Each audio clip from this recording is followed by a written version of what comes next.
डर रही हूँ कि भेड़िया हमें खा जाएगा। देखो मुझे भी तो समनू खाना चाहता है पर मुझे डर नहीं लगता। देखो अगर तुम कुछ करना चाहती हो तो तुम्हें ये डर खत्म करना होगा। हम दोनों मशहूर हो जाएंगे। इसलिए तुम इस डर को भगाओ और मेरा साथ दो। माफ करना, अगर तुम खाना बनाओगे तो हम जीतेंगे कैसे? हाँ, तुम तो ऐसे कह रही हो जैसे मेरे हाथ का बना कभी खाना नहीं खाया। अरे तुमने तो खाना कभी बनाया ही नहीं। हाँ, मगर इसका मतलब ये तो नहीं कि मुझे बनाना ही नहीं आता। बड़े बड़े बावर्ची मेरे शागिर्द हैं। अरे बावर्ची साहब, जरा 4 खानों के नाम तो बताओ। दाल चना, दाल माश, बारबेक्यू और चाइनीज खाने भी।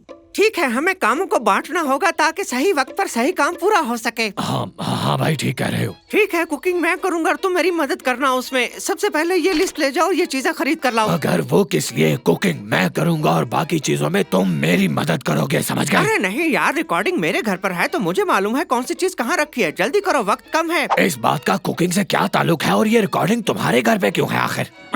तो कहाँ होना चाहिए? तुम्हारा तो घर ही नहीं है। अच्छा ठीक है, लाओ लिस्ट दो मुझे।